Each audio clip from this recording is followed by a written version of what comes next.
Hello everyone and welcome to my Bachelor Nation official channel. I hope everyone is having a wonderful day. Before we begin, please hit the subscribe button and gives this video a thumbs up. In another universe, The Bachelor's Carolina Sophia may have been crowned the next star of The Bachelorette. Carolina and 24 other women competed for Grant Ellis' heart on season 29 of The Bachelor. Unfortunately, Grant sent her home in week 5, leaving Juliana Pasquarosa, Licia Guerre, Zoe McGrady, and Dana Lupencu as the final four, with Juliana becoming engaged to Grant after he struggled to make a decision during the finale. Carolina was in the spotlight this season due to her actions and refusal to accept responsibility, which led to her being the season's antagonist. Carolina spoke on the Dear Shandy podcast and revealed a variety of details regarding her time on The Bachelor.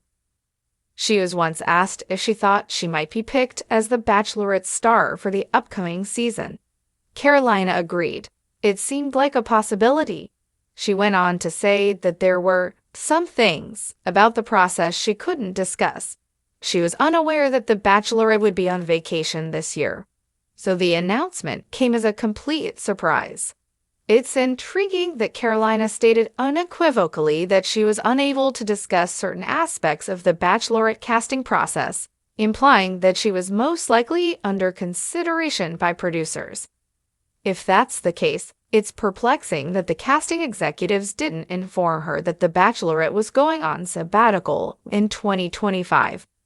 While certain Bachelor franchise alums have been mentioned as potential candidates, it is likely that they all found out at the same moment as fans did. The Bachelor franchise has been in a bit of a slump this year. ABC opted to pause The Bachelorette, with the expectation that it will return in the future. Instead, The Secret Lives of Mormon Wives will fill the time gap.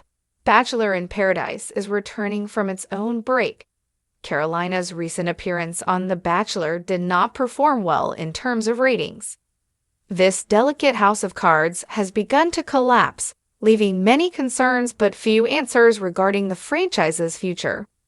Carolina was labeled a villain during The Bachelor season 29, so it's interesting that she thought she could be the next Bachelorette. It is unclear whether the producers informed her that she was being considered or if she simply felt she was a serious contender.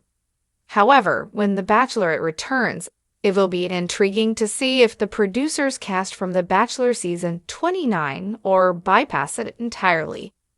In an alternate version of reality, one where fan petitions gained traction, where producers leaned into chaos instead of retreating from it, Carolina Sophia could have been the star of The Bachelorette 2025.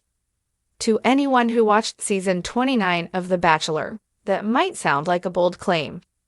Carolina, the 27-year-old beauty and marketing executive from Miami, didn't make it to hometowns. In fact, she was eliminated in week 5, following a string of fiery confrontations and emotional manipulation that left viewers divided and her fellow contestants rattled. But for all the controversy she stirred, one thing was certain: she got people talking. Carolina's time on The Bachelor was brief but unforgettable. From night 1, she brought an energy that split the house into factions. With her sharp tongue, glam aesthetic, and calculated charm, she quickly became one of the most talked-about contestants of the season. There was the Champagne Gate 2.0 incident in week 2 when Carolina allegedly replaced another woman's carefully chilled bottle with a grocery store knockoff. Then came the infamous group date meltdown, where she accused Juliana Pasquarosa, Grant's eventual fiancée, of being unoriginal and trying too hard. Carolina's unwillingness to apologize for her actions made her a villain to some and a feminist anti-hero to others. By the time Grant Ellis eliminated her in week 5, citing their mismatched values, Carolina had already burned most bridges in the mansion. Still, her post-show interviews revealed a complex persona. "I didn't go on the show to make friends," she told Us Weekly shortly after her exit. "I went on to find love, or at the very least, to be real. When she appeared on the Dear Shandy podcast just weeks after the season wrapped, Carolina dropped a tantalizing clue that she had been in the before adding, "There were some things about the process I can't talk about." Industry insiders cited franchise fatigue and declining ratings. The Bachelor had suffered a turbulent year, with audiences dwindling and critics claiming the show had become stale, overproduced, and too reliant on tropes.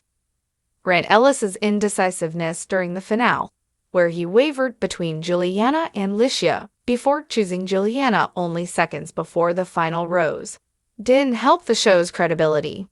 Carolina's presence had been one of the few bright spots in an otherwise uneven season. Love her or hate her, she brought drama, rating spikes, and meme-worthy content. Off-camera, Carolina's brand only grew. She launched a podcast, Sophia Unfiltered, where she offered behind-the-scenes tea from the show, relationship advice, and interviews with fellow reality TV stars.